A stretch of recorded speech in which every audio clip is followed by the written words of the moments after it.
He sees things very kind of straight. He's very kind of black and white, quite blunt. And I think it's interesting in this season, he's now seeing everything through a very kind of different lens. He's kind of quit the drink. Everybody's watching and everybody's making money. We're gonna go on forever. No. That, there's an end. And when do you decide? And for us, that was halfway through the second season.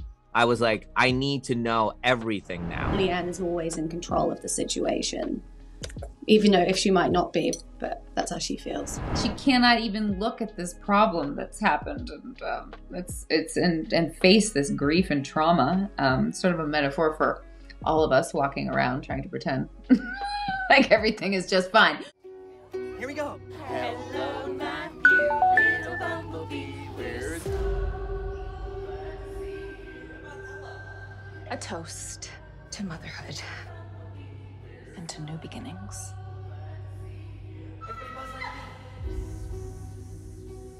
Can I tell you something, silly? First of all, thank you for having me. I have to tell you, I'm a huge fan of this show. And, every episode I feel uncomfortable. I try to figure out all these topics, grief and rebirth and all of this. And I want to know, do you ever, get the chance to maybe talk to people who's watching the show and who has no idea what's in your head? What are the impressions you get? Because I feel it's interesting when we talk as fans, what one thinks is never the same as what other people think. Do you ever get that chance at all? Yeah, I think that I get a lot when I'm walking on the street or somebody comes up to me about Servant. They find it weird, like in a weird, like we've never had this tone. It's funny. It's, it's odd and weird.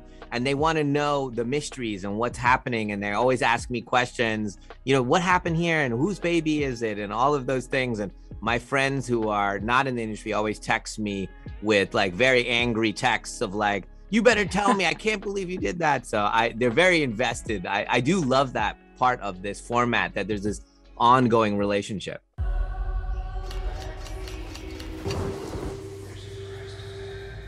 Sometimes I feel like I'm cursed. I think that everything's happening the way that it's supposed to. This cult could come back for her at any time. None of you can protect me from them. You wouldn't even know what to look for. Rupert, I know Julian is always dealing with his own struggles, but he always seems to be the only one who sees reality as it is. What do you think he's seeing in all this situation that not even us as audience members are seeing? Yeah, no, he does. He sees things very kind of straight. He's very kind of black and white, quite blunt. And I think it's interesting in this season, he's now seeing everything through a very kind of different lens. He's kind of quit the drink and all his other vices, and he's sober and he's seeing everything a lot differently, and that kind of forces him to face a lot of the guilt that he's been holding on to. And yeah, he's struggling a lot, and that kind of unraveling is something that I really enjoy about him. And yeah, I mean, he's a very, his relationship with Leanne as well is very weird, and that is taking on a whole new kind of power struggle, and it gets very kind of strange. So he's fun. I really enjoy playing Julian. Are you feeding those squatters again, Sean? They're hungry kids, Dorothy. What if they're casing the place? I forbid you to go back to that park. So funny how controlling you can be. I think it would be best for everyone if you were able to make peace with Leanne. Why are you both so afraid of her? Now, in this season, it seems like Leanne is no longer in control as usual. So how would you say that is going to affect what she has achieved so far with the Turners? I think that there are elements where Leanne is still in control. I mean, Leanne has this golden upper hand on Dorothy, is that she knows the truth of Jericho and Dorothy doesn't. So she kind of always has that trump card to play. And she's also getting a little bit, I think that the idea of an ego is starting to play with Leanne, and like a sense of entitlement, like, well, I gave you back this baby, or I did this for you, I fixed this family, and I deserve this respect. And I think she's starting to get, an English expression, a little bit big for her boots. And she's sort of harnessing this new power. And there are elements where she loses control of maybe herself. But I think in her head, Leanne is always in control of the situation. even though And- she might not be, but that's how she feels. She's angry. I see. Please don't hurt her. Julie, you're not telling me everything. What is going on? There's a price to pay. What the hell happens now? The end.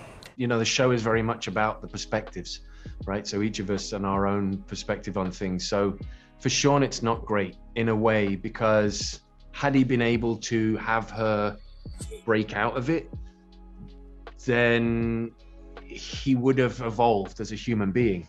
But for him and his fantasy, it's great because, you know, now then that's not adult. And so she never needs to know, and we can just move on. We can pretend that didn't occur, which is awful. You know, it's just laying a terrible foundation for things. So he feels like it's great.